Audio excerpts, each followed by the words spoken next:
नमस्कार, मैं हूं श्वेता सिंह और आप देख रहे हैं आज तक। जितने मोर्चों पर हिंदुस्तान आज की तारीख में लड़ रहा है, उतने मोर्चों पर पूरी दुनिया में कोई देश नहीं। कभी तूफान से टकराना पड़ता है, कोरोना से लड़ाई तो लगातार जारी है, लाइन ऑफ कंट्रोल पर पाकिस्तान का विश्वासघात रहता है, आतंकवाद के खिलाफ कश्मीर घाटी में लड़ाई है, तो लाइन ऑफ एक्चुअल कंट्रोल पर चीन से सामना करना है और भारत सबका माकूल जवाब दे रहा है। दुनिया के हौसले सिर्फ एक वायरस से लड़ने में पस्त हैं। ये हिम्मत है हिंदुस्तान की कि वायरस से भी लड़ रहा है, वायरस के आका चीन से भी लड़ रहा है और चीन के चेले पाकिस्तान से भी लड़ रहा है। 3 मोर्चे, तीनों जटिल मोर्चे।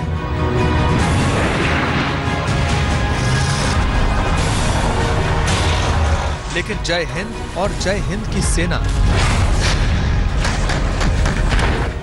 चीन का घमंड चूर चूर है, पाकिस्तान की हर तू पर भारत का तड़ाक है। रही बात कोरोना की, तो कोरोना से जंग में भारत तैयार है। 1962 वाली सेना नहीं है अभी, और चीन जानता है, और यही कारण है। आप देखेंगे ये जब 2 देश अपनी फौज की काबिलियत को समझने लग पड़ते हैं, तो एक म्यूचुअल डिटरेंस पैदा होता है। आज वो म्यूचुअल डिटरेंस है। चीन पंगा नहीं लेगा, उसको पता है कि अगर वो पंगा लेगा तो क्या होगा। Indian arm forces are ready for a 2 front opening. अभी हमारे एयरफोर्स की पिछले साल एक बड़ी भारी एक्सरसाइज होती। We are well prepared for a 2 front war. जो दुश्मनी की नियत से आएगा, वो ये जान ले कि बातों का जवाब बातों से मिलेगा। जंग की धमकियों का जवाब जंग की तैयारियों से मिलेगा। मैं देश को इतना ही आश्वासन देना चाहता हूं कि पूरी तरह से देश को आश्वस्त रहना चाहिए कि हम किसी भी सूरत में भारत के स्वाभिमान पर चोट नहीं पहुंचने देंगे। वैसे भारत की बहुत ही स्पष्ट नीति रही है कि हम अपने पड़ोसी देशों के साथ अपने रिश्ते अच्छे बनाकर चलें। न इंच भर पीछे हटेंगे, न इंच भर आगे आने देंगे। एक बात निश्चित है कि नरेंद्र मोदी सरकार भारत की सीमाओं की सुरक्षा के लिए और भारत के सार्वभौमत्व के लिए कटिबद्ध है। इसकी कुछ भी हानि हम नहीं होने देंगे। न 1962 होने देंगे, न पुलवामा पार्ट 2 दोहराने देंगे। दुश्मनी के जितने मोर्चे होंगे, शौर्य के उतने ही मोर्चे हम भी खोलेंगे।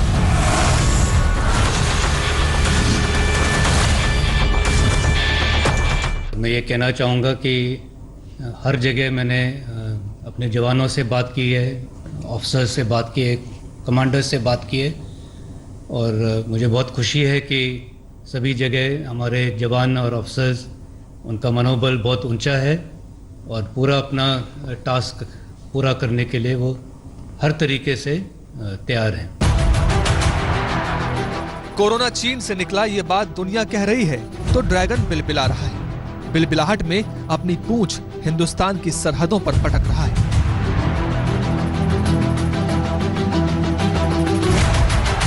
ड्रैगन का पालतू पाकिस्तान उसके पीछे छुपकर हिंदुस्तान पर वार करने के ख्वाब बुन रहा है। लेकिन लद्दाख से लेकर पुलवामा तक और पुलवामा से लेकर पाकिस्तान तक हिंदुस्तान की नजर हर दुश्मन की हर हरकत पर है।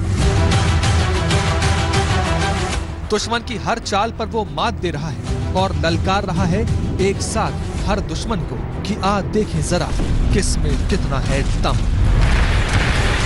हमने अपने जमीन पे सड़कें बनाना शुरू किया है, वो उसको रोका नहीं जा सकता। हम ना रोकेंगे ना तुम रोक पाओगे। मेरे ख्याल आंखें दिखाई जा रही हैं दोनों तरफ से, और अगर भारत दृढ़ निश्चय करके वहां पर बैठे रहे और जौन सी यथास्थिति पहले थी उसी पर वापस जाने पर इंसिस्ट करे, तो मेरे ख्याल वही एकमात्र सोल्यूशन है इसका। कि भारत जो है वहां पे अभी डट के बैठी हुई है और आंख में आंख मिलाई हुई है। मतलब हम लोगों ने ये तो ग्राउंड पे तय कर लिया है और बताया है, सिग्नल दिया है चीन को कि हम पीछे हटने वाले नहीं हैं और आपको स्टेटस को एंटे करवाएंगे। मतलब जहां पे आप पहले थे ये सब करने के पहले, वहीं आपको जाना पड़ेगा। गोलीबारी करनी हो गोलीबारी करें, लेकिन आपने देखा है कि इसके पहले भी उसका जवाब किस तरीके से दिया है, चाहे सर्जिकल स्ट्राइक हो चाहे एयर स्ट्राइक हो। यह भी करने के लिए बाध्य तो पाकिस्तान ने ही भारत को किया था, नहीं तो यह नौबत ही ना। भारत से पिटे पाकिस्तान के आंसू दिखाएंगे, कोरोना के पस्त हौसले दिखाएंगे। अभी चीन की हैसियत को हिम्मत के पैमाने पर नाप लेते हैं। भारत ने चीन के साथ बातचीत का रास्ता खुला रखा, लेकिन इसका यह मतलब नहीं था कि भारत की सेना पीछे हट रही थी। वो तो चीन को पीछे हटने पर मजबूर कर रही थी। चीन को 2 किलोमीटर पीछे जाना पड़ा। भारत ने बोफोर्स तक को डिप्लॉय कर दिया LAC पर। बातचीत के जितने दौर और होने हैं हो जाएं, मीटिंग्स, बयानबाजी जितनी भी होनी है हो जाएं। हिंदुस्तान के शूरवीर आंख में आंख डालकर बात करने के लिए तैयार हैं। लेकिन किसी धमकी से चीन भारत को झुका लेगा, ये ख्याल जहन से निकाल दे तो इसके लिए अच्छा है। वरना भारत का इतिहास दुस्साहसी राष्ट्रों का भूगोल बदलने के लिए भी जाना जाता है। 1967 में एक युवा सैनिक के तौर पर सामने चीन, 62 का एक्सपीरियंस। चीन तो आज तक कहता है कि 1962 याद कर लो। 5 साल में क्या था ऐसा हौसला भारतीय सैनिकों का जो चीन को उस समय पीछे धकेल कर आया था? देखिए, जो लड़ाई जो होती है ना, वो 2 सेनाओं के बीच में तो होती है, लेकिन उससे ज्यादा जो है it is a clash of wills. जो भी फर्म रहेगा, अपनी जगह में डट के रहेगा, जीत उसी की होगी। तो चाइनीज ने ये सोचा कि जैसे 62 में हुआ था, ये पीछे हट गए थे, नाथुला में वैसे ही होगा, लेकिन वैसा नहीं हुआ। हमारी फौज वहीं डटी रही, मुंह तोड़ जवाब दिया और चाइनीज की बहुत कैजुअल्टी की। हिंदुस्तान का संकल्प है कि वो पहली गोली नहीं चलाएगा, लेकिन चीन ने अगर हमले का दुस्साहस किया तो कैसे उसे धुआं धुआं करना है, इसके लिए हिंदुस्तान पूरी तरह तैयार है। और अगर चीन पूरी आंखें खोलकर देखता तो देख पाता कि भारत हमेशा से तैयार था। हाँ, बीते कुछ सालों में ये तैयारी और मजबूत हुई।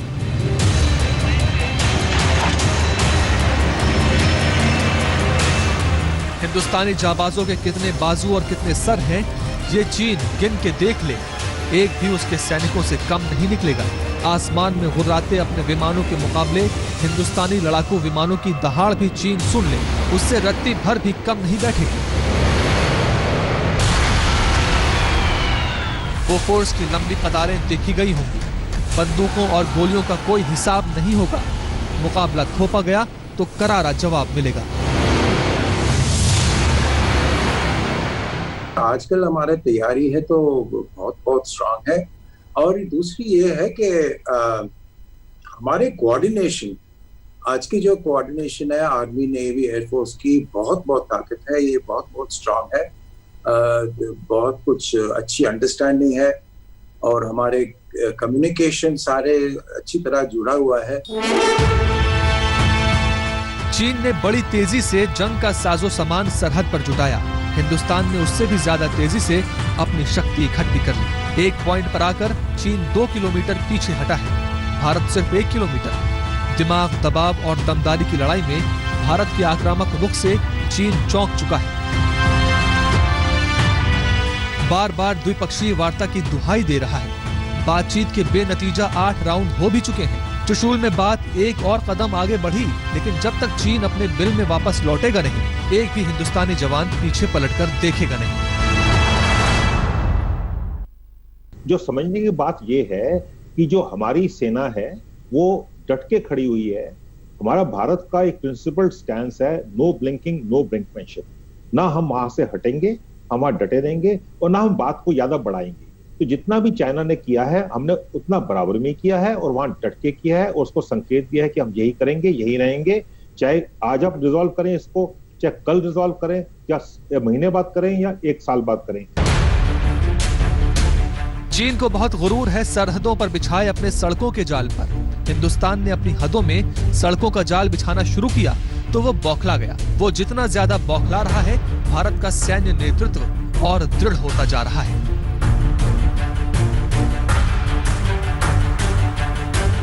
दक्षिण कश्मीर में श्रीनगर जम्मू नेशनल हाईवे के बराबर में इमरजेंसी हवाई पट्टी बनाने का काम जोरों पर है। 3.5 किलोमीटर लंबी ये हवाई पट्टी इमरजेंसी ऑपरेशंस में बहुत काम आएगी। सामरिक मजबूती के तौर पर हिंदुस्तान का यह बेहद अहम फैसला है, जो संकेत है इस बात का कि मुस्तैद है भारत दुश्मन की हर चुनौती का जवाब देने के लिए।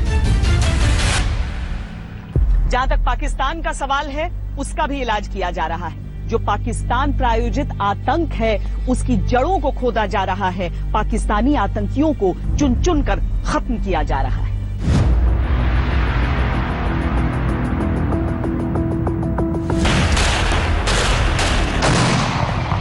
पाकिस्तान का आतंकी काफिला मिट चुका है। जो बिलों में छुपे रह गए, उन्हें बंदूक की नलियों से खोद खोद कर हिंदुस्तानी जाबाज सिपाही बाहर निकाल रहे हैं और उन्हें उनके अंजाम तक पहुंचा रहे हैं।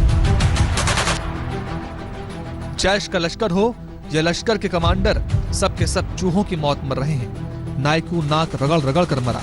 सैयद सलाउद्दीन का भतीजा अब्दुल जिल्लत की मौत मारने के लिए मजबूर है।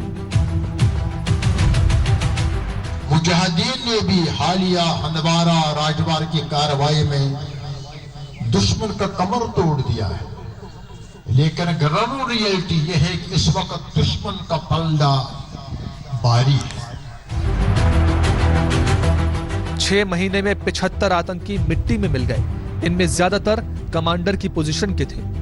अब तो हालत यह है कि हर रोज की सुबह किसी न किसी आतंकी की मौत की खबर लेकर आती है। रोज पाकिस्तान के कंधों पर अपने पाले हुए आतंकियों के जनाजों का बोझ बढ़ रहा है। पुलिस, आर्मी, सीआरपीएफ के लिए सबसे बड़ी कामयाबी है। मैं तो मानता हूं कि इस साल का रियाज नाकू के बाद दूसरा सबसे बड़ी कामयाबी है, जिसको हम लोग ज्वाइंटली मिलकर न्यूट्रलाइज कर पाए और आगे हम लोग ज्वाइंटली इसी ढंग से बहुत कोऑर्डिनेट वे में सिनर्जी के साथ काम करते रहेंगे। न पुलवामा दोहराने दिया जा रहा है, न आतंक के पोस्टर्स लहराने दिए जा रहे हैं। ऊपर से रियाज नायकू जैसे पुराने और अब्दुल रहमान जैसे आईईडी ब्लास्ट एक्सपर्ट्स चुन चुन कर पीओके पर चढ़ाई की कोशिशें तेज कर दी हैं।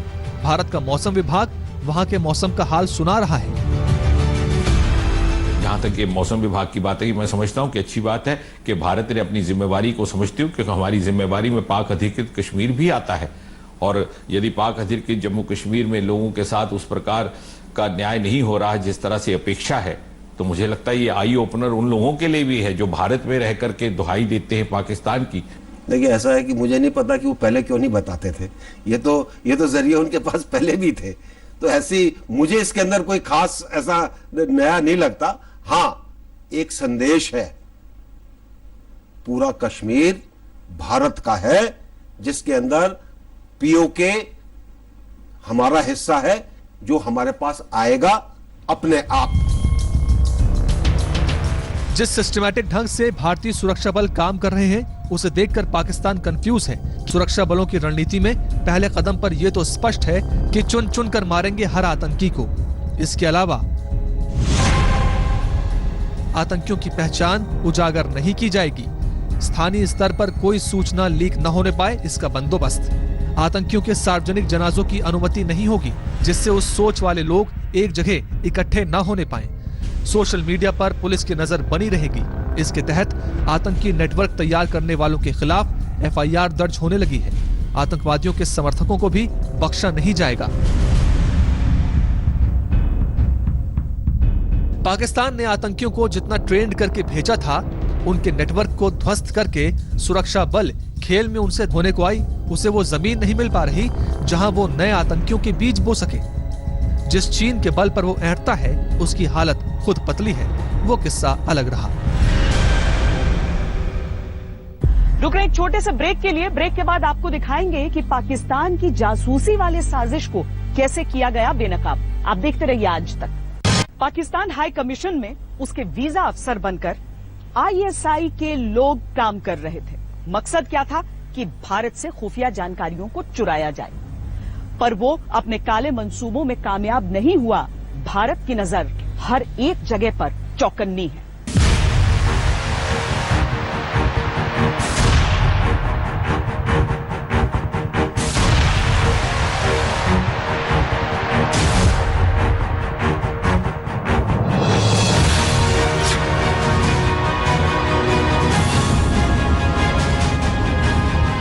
आतंक के के मामले में जितना ऊपर उठ सकता है पाकिस्तान उतना उठने की कोशिश करता है, लेकिन मक्कारी के मामले में जितना नीचे गिर सकता है उससे भी नीचे गिरने की उसकी कोशिशें जारी रहती हैं। एक देश के तौर पर ये तस्वीरें पाकिस्तान पर सवालिया निशान लगाती हैं। राजनयिक संबंधों वाली दुनिया की किसी किताब में ये नहीं लिखा है कि कोई देश अपने देश में रहने वाले किसी और देश के राजनयिक की जासूसी करे, लेकिन पाकिस्तान का ये जासूस इस्लामाबाद में भारतीय उच्चायोग के अधिकारी गौरव आहलूवालिया की जासूसी कर रहा है। भारत को मिली रिपोर्ट के अनुसार भारत के उप उच्चायुक्त गौरव आहलूवालिया का पाकिस्तानी खुफिया एजेंसी ISI के एजेंट ने पीछा किया। उनके साथ बदसलूकी का प्रयास किया गया। पहले ISI के एजेंट उनके घर के बाहर रुके रहे, कार और बाइक्स पर बैठकर लगातार निगरानी करते रहे, फिर उनकी कार का पीछा किया। पाकिस्तान एक ऐसा देश है जो अक्सर हरकतें करता है जो जिनेवा कन्वेंशन के बिल्कुल विरुद्ध है। उन्होंने हाल ही में हिंदुस्तान का चार्ज फेज गौरव आहलूवालिया की कार को चेज किया और उसको हरास किया, और उसके घर के बाहर उन्हें मोटरसाइकिल और कारें तैनात कर दी हैं कि जब भी वो बाहर निकलें उनको हरास किया जाए और उनको चेज किया जाए। ऐसी हरकतें कोई भी देश दुनिया में एक्सेप्ट नहीं करेगा और गवर्नमेंट ऑफ इंडिया को बड़ा स्ट्रांगली इसके खिलाफ कार्रवाई करनी चाहिए। ये पाकिस्तान की बहुत घटिया हरकत है, क्योंकि वो जब भी कोई आदमी उसका यहाँ जासूसी में पकड़ा जाता है तो इस तरह से हमारे डिप्लोमेट को हरास करता है। ये कोई नई बात नहीं है, ये उनकी एक पॉलिसी है कि अगर यहाँ पे हम उनके आदमियों पे एक्शन लेंगे जो कि वाजिब है, जासूसी के आरोप में होते हैं वो, तो वो वहाँ हमारे आदमियों को हरास करते हैं। सुरक्षा की गारंटी संबंधित देश को देनी होती है, यहाँ तक कि पुलिस भी बिना इजाजत घुस नहीं सकती, लेकिन भी कुछ हो ही नहीं पाया। दरअसल पाकिस्तान को छटपटाहट इस बात की है कि भारत ने पाकिस्तान के 2 वीजा अधिकारियों ताहिर और आबिद को उनके ड्राइवर के साथ रंगे हाथों भारत के खिलाफ जासूसी करते पकड़ा और तुरंत देश छोड़कर जाने को कहा। ये तीनों पाकिस्तान उच्चायोग में काम करते हुए भारत के खिलाफ अहम जानकारी जुटा रहे थे। जब इन्हें पकड़ा गया तो इनके पास क्लासिफाइड डॉक्यूमेंट्स भी पाए गए। एक्चुअली मेरा फ्रेंड था राय, तो मैंने कहा वो भी वेस्ट बंगाल का ही था, तो ऐसे जब बात हुई ना मेरी यादव से, तो इसने बोला कि हमारे पास भी वेस्ट बंगाल का राय है। तो मैंने कहा शायद ये वही मेरा फ्रेंड ना हो। चले कोई दिक्कत नहीं है जी, ये नंबर मेरा सेव कर लीजिएगा। कोई भी यहाँ हो तो मैं यहाँ पर होता हूँ मंत्री मेलाल में, कोई दिक्कत हो तो कभी संपर्क कर लीजिएगा। ठीक है ठीक है। व्हाट्सएप नंबर नहीं रखा राय भाई? नहीं सर, यहाँ व्हाट्सएप तो नहीं चलाने देते हैं ना सर, तो ये नंबर है सर? नहीं, हमें तो अलाउ है। हाँ जी, हमें तो अलाउ है, बंद तो नहीं किसी ने किया। चले कोई दिक्कत नहीं है, और छिपा के रखना पड़ता है ना, फिर ऐसे हो जाता। पाकिस्तान की झल्लाहट को समझा जा सकता है क्योंकि भारत में बदनीयती से उसके सारे एक्सेस पॉइंट्स बंद होते जा रहे हैं, लिहाजा उसकी हालत खंबा नोचने वाली खिसियानी बिल्ली की हो गई है। ये एक बहुत ही सस्ती हरकत है, चीप हरकत है, और इसका कारण भी साफ है कि पाकिस्तान खुद अपनी तरफ से तो इन्होंने अपने दूतावास में स्पाइस भेजे हुए हैं, ISI के आदमी भेजे हुए हैं जो कि जासूसी कर रहे हैं और जासूसी करते हुए पकड़े गए हैं। अब रंगे हाथ जब वो पकड़े गए तब उनको ये महसूस हो रहा है कि हम भी कुछ पलट कार्रवाई करते हैं, और वो इस किस्म की बचकानी हरकतें कर रहे हैं। कहीं ऐसा लगता है कि वो एक प्रकार की बदला लिया जा रहा है कि अभी जो 2 ISI के ऑफिशियल थे जो कि एस्पोनेज एक्टिविटीज में इन्वॉल्व थे भारत के अंदर, उनको वापस भेजा गया था। तो इसका कहीं ना कहीं पाकिस्तान की जो ISI है वो कहीं बदला लेने की कोशिश कर रही है। बड़े दुख की बात है, ये कार्रवाई कर रही है, ये हम पूरे हिसाब से इस केस को ले जाना चाहिए। यूनाइटेड नेशंस की एक रिपोर्ट ने पाकिस्तान का पारा भी इन्हीं दिनों में ये कहकर बढ़ा दिया है कि अफगानिस्तान में 6,500 आतंकवादी पाकिस्तानी हैं जो उस क्षेत्र के लिए खतरा है। एक छोटे से ब्रेक के लिए रुक रहे हैं। ब्रेक के बाद जब लौटेंगे तो आपको दिखाएंगे कि दुनिया में भारत का रुतबा कैसे बढ़ रहा है। देखते रहिए आज तक।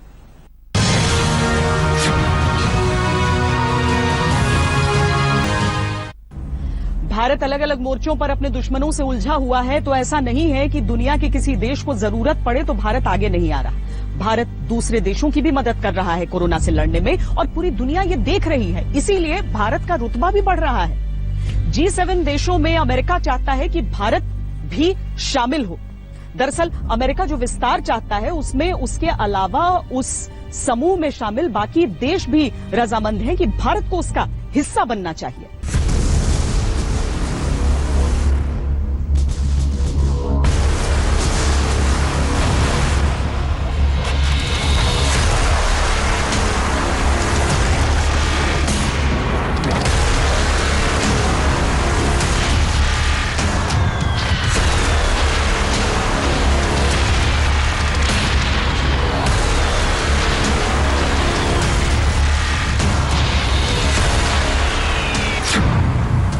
चीन पाकिस्तान के खिलाफ भारत की मजबूत व्यूह रचना।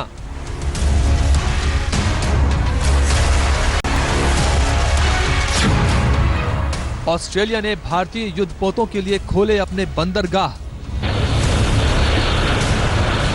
भारत और ऑस्ट्रेलिया के संबंधों को और सशक्त करने के लिए ये परफेक्ट समय है, परफेक्ट मौका है।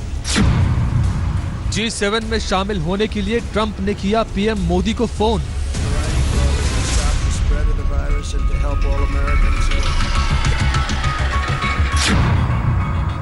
हिंद प्रशांत क्षेत्र के लिए जापान से होगी मिलिट्री लॉजिस्टिक्स संधि।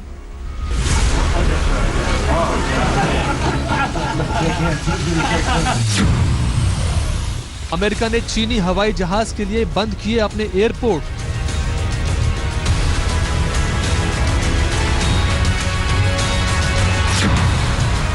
भारत से बौखलाया चीन पाकिस्तान में चुपके से बना रहा नौसैनिक अड्डा।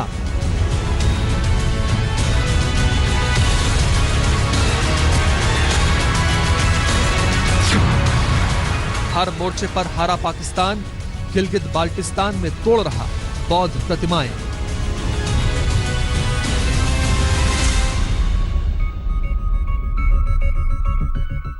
वेंडलिज्म करके तोड़फोड़ करी गई है जो बुद्ध की प्रतिमाएं हैं गिलगित बाल्टिस्तान में।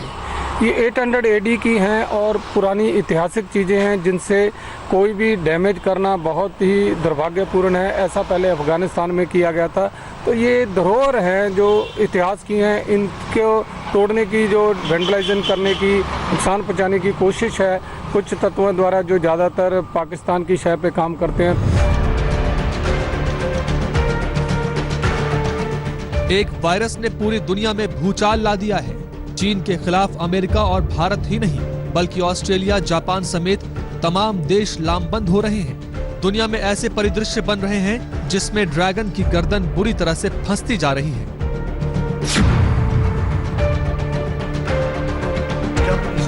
अमेरिकी राष्ट्रपति डोनाल्ड ट्रंप ने G7 का विस्तार करके उसमें भारत को शामिल करने का प्रस्ताव दिया है। इसके लिए उन्होंने खुद प्रधानमंत्री नरेंद्र मोदी को फोन किया। बातचीत पर विदेश मंत्रालय ने एक बयान जारी किया है। इसमें कहा गया है, पीएम मोदी ने ट्रंप से टेलीफोन पर हुई बातचीत में उनकी दूरदृष्टि और सृजनात्मक रवैये की तारीफ की और कहा कि कोविड-19 के बाद की दुनिया के लिए ऐसे फोरम का विस्तार जरूरी है।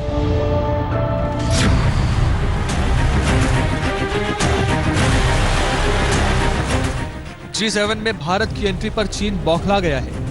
चीन की सरकारी प्रोपेगेंडा मशीन ग्लोबल टाइम्स ने लिखा है कि भारत आग से खेल रहा है। अखबार के अनुसार G7 के विस्तार का विचार भू राजनीतिक समीकरणों को लेकर है। साफ तौर पर यह चीन को रोकने की कोशिश है। अमेरिका सिर्फ इसलिए भारत के साथ नहीं है कि वो दुनिया की 5वीं सबसे बड़ी अर्थव्यवस्था है, बल्कि अमेरिका की हिंद प्रशांत रणनीति का भी अहम हिस्सा है। अमेरिका हिंद प्रशांत में चीन को रोकने के लिए भारत को मजबूत करना चाहता है। अमेरिका के राष्ट्रपति जी ने हमारे प्रधानमंत्री जी मिस्टर नरेंद्र मोदी से बातचीत की और जो बायलैटरल इश्यूज हैं, जो एक दूसरे देश के इश्यूज हैं, उन पर उन्होंने वार्तालाप किया और ये दिखाता है कि प्रेसिडेंट ट्रंप मोदी जी की परिपक्वता, नेतृत्व की क्षमता और उनकी सोच और उनकी जो विजन है उसको कितना सम्मान देते हैं। G7 दुनिया की 7 सबसे बड़ी और उन्नत अर्थव्यवस्था वाले देशों का समूह है, जिसमें Canada, France, Germany, Italy, Japan, Britain और अमेरिका शामिल हैं। अब ट्रंप G7 का विस्तार करके इसे G11 या G12 बनाना चाहते हैं। भारत का जो स्टैंडिंग है और जो पूरे ग्लोबल अफेयर के अंदर में दबदबा है, उसको रिस्पेक्ट दी है। आई थिंक ये पूरा विश्व समझ गया है कि भारत की स्टैंडिंग क्या है, आवाज क्या है और हमारा लीडर का स्टैंडर्ड क्या है। ये जो स्थिति चेंज हुई है इसके कारण है। हाँ, एक्चुअली विश्व के जितने भी संस्था हैं, चाहे वो यूनाइटेड नेशन हो या जो भी फोरम है, उसमें भारत के विचार, भारत की सोच और भारत की स्टैंडिंग महत्वपूर्ण हो गई है। ये इंडिकेशन है कि भारत की जो इज्जत है पूरे विश्व में, वो कहाँ पर किस लेवल तक बढ़ गई है।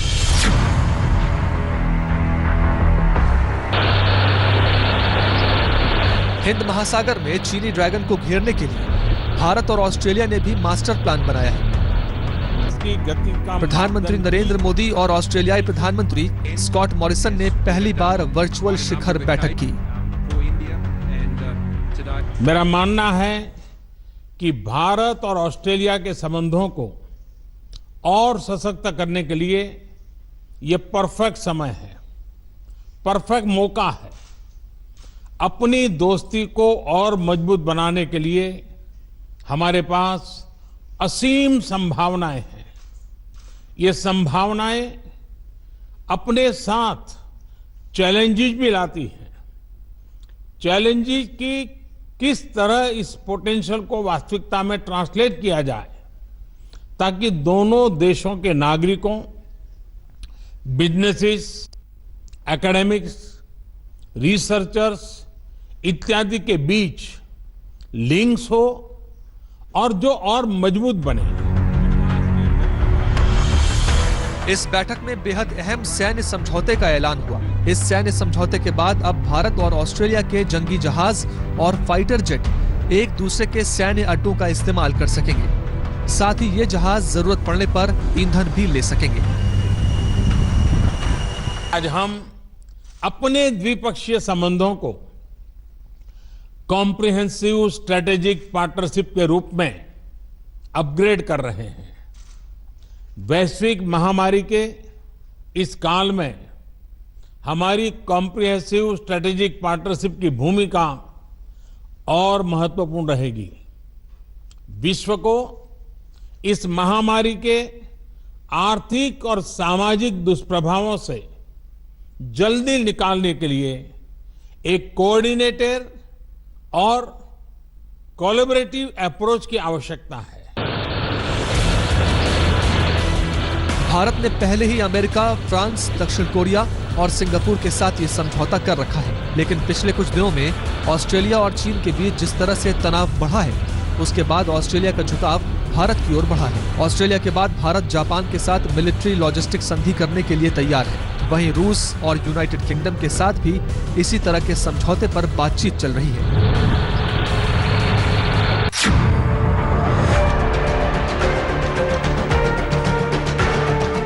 कोरोना काल में भारत और अमेरिका के संबंध जैसे जैसे मजबूत हो रहे हैं, अमेरिका की सख्ती चीन पर बढ़ती जा रही है। चीन को तगड़ा झटका देते हुए अमेरिका ने 16 जून से चीन के यात्री विमानों को अमेरिका में घुसने से रोक दिया है।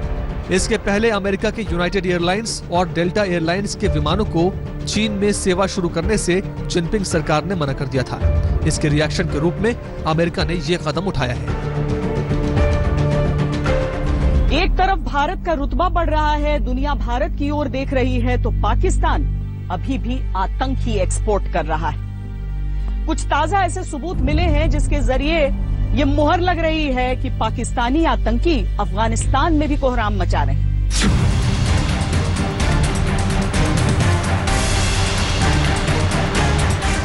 पाकिस्तान न सिर्फ आतंक का अड्डा है, बल्कि आतंकियों की सबसे सुरक्षित पनाहगाह भी। इस बीच संयुक्त राष्ट्र की मॉनिटरिंग टीम ने अपनी एक रिपोर्ट में पाकिस्तान के तालिबानी कनेक्शन का चौंका देने वाला खुलासा किया है। संयुक्त राष्ट्र की रिपोर्ट के अनुसार अफगान सरकार के खिलाफ तालिबान के जिहाद को हजारों पाकिस्तानियों सहित पाक लड़ाकों का भी समर्थन मिल रहा है।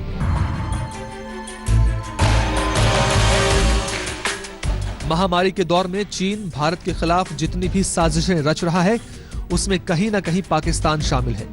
फोर्ब्स मैगजीन के अनुसार पाकिस्तान के बलूचिस्तान प्रांत के ग्वादर बंदरगाह के नजदीक चीन चोरी छुपे हाई सिक्योरिटी कंपाउंड बना रहा है।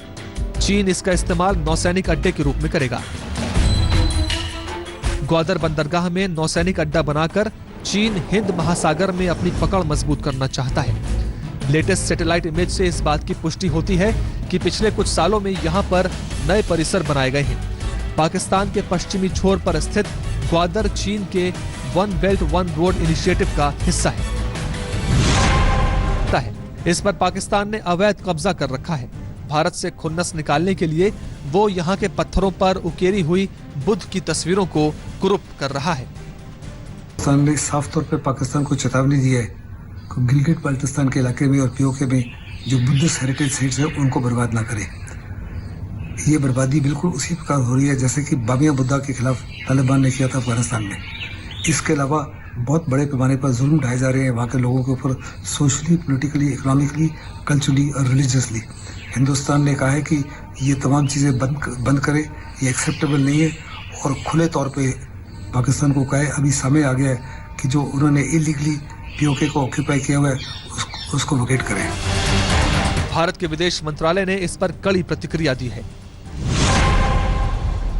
ये बड़ी चिंता की बात है कि पाकिस्तान के अवैध कब्जे में मौजूद भारतीय इलाके में बौद्ध प्रतीकों को नष्ट किया जा रहा है। धार्मिक और सांस्कृतिक अधिकारों और स्वतंत्रता को कुचला जा रहा है। सिख के गुरुद्वारा तोड़े जाते हैं, हिंदुओं के मंदिर जो हैं पाकिस्तान में उनको तोड़े जाते हैं। अब बुद्धिस्ट का जो हेरिटेज है वो उनको बर्बाद किया गया है। तो ये जो पाकिस्तान के सोच है कि खाली इस्लाम और नहीं तो और कोई नहीं, ये सोच बहुत ही दुखदायी है और बहुत ही निंदनीय है। इसमें सुधार लाने की जरूरत है। रुक रहे हैं छोटे से ब्रेक के लिए। ब्रेक के बाद जब लौटेंगे तो आपको दिखाएंगे कि कोरोना का मोर्चा और कितना कठिन होने वाला है भारत के लिए, क्योंकि अब बीमारियों का मौसम भी सामने है। आप देखते रहिए आज तक। अलग अलग मोर्चों की लड़ाई के बीच जो सबसे कठिन लड़ाई इस साल की शुरुआत से भारत की चल रही है वो है कोरोना के खिलाफ। भारत ने अपनी तैयारियां भी की हैं, लेकिन उसके बावजूद संक्रमण के मामले लगातार बढ़ रहे हैं और समस्या ये भी बढ़ रही है कि मौसम अब बदल रहा है और तमाम तरह के और वायरस चुनौती बनकर हमारे सामने खड़े हैं। देश के दुश्मनों से सरहद पर मोर्चा और देश के भीतर कोरोना से जंग। ये लड़ाई अब भारत में निर्णायक मोड़ पर पहुंच गई है। भारत के अनलॉक होने के बाद तेजी से कोरोना के केस बढ़ने लगे हैं। कोरोना महामारी के बीच भारत में जिस तरह से मौसम ने करवट ली है वो स्थिति को और खतरनाक बना रहा है, क्योंकि मानसून के साथ ही डेंगू, मलेरिया, टाइफॉइड, हेपेटाइटिस और दूसरे वायरस और बैक्टीरिया जनित बीमारियां तेजी से पांव पसारने का खतरा बढ़ गया है। ऐसे में कोरोना को लेकर लड़ाई की रणनीति पर भी असर पड़ सकता है। इसमें जो सबसे बड़ा खतरा होता है वो बारिश से होता है, नमी से होता है, पानी से होता है, ओवरफ्लोइंग से होता है और जो गंदगी पानी में मिलती है और जो सीवर का पानी स्ट्रीट्स में वापस जाता है, ओवरफ्लो होता है, उससे दो बहुत खतरनाक बीमारियां पहले पैदा होती हैं। एक तो टाइफॉइड फीवर और पैराटाइफॉइड फीवर, दूसरा हेपेटाइटिस ग्रुप ऑफ इलनेसेस। सिर्फ कोरोना वायरस नहीं, डॉक्टरों को तो ये भी चिंता सता रही है कि इस समय किसी नए वायरस का हमला ना हो जाए, क्योंकि ऐसा होने पर पूरी स्वास्थ्य व्यवस्था चरमरा सकती है। कि हम इस वक्त एक आफत के एक बहुत बड़े महामारी के एक बहुत बड़े बम के ऊपर बैठे हैं। It can explode. और सोने पे सुहागा, अभी चंद दिन पहले ये नमूदार हो गई, प्रकट हो गई शी जिंगली जो गायब थी, उन्होंने और डरा दिया कि अभी एक और है पाइपलाइन में, कुछ और वायरस आने वाले हैं। अभी तो ये जैसे आप कहते हैं ना अपने प्रोग्राम में फिल्म अभी बाकी है, तो उन्होंने भी इस तरह का मैसेज दिया है, बड़ा भयावह मैसेज दिया है। वो क्या कहना चाह रही थी उसमें मैं समझ नहीं पाया। चेतावनी है या धमकी है? मुझे तो धमकी ज्यादा लगी है, चेतावनी तो हम सबको पता है कुछ भी हो सकता है। सरहदी मोर्चों की लड़ाई हमारे सैनिक लड़ रहे हैं, कोरोना की लड़ाई में हम सबको सिपाही बनना है, देश की जंग लड़नी है। हमारी इस पेशकश में आज के लिए इतना ही। देश और दुनिया की बाकी खबरों के लिए आप देखते रहिए आज तक। नमस्कार, मैं हूं अंजना ओम कश्यप। हमें उम्मीद है ये वीडियो आपको पसंद आया होगा। लेटेस्ट खबरों के लिए यूं ही देखते रहिए आज तक और इस वीडियो के पसंद आने पर लाइक, शेयर एंड सब्सक्राइब करना ना भूलें।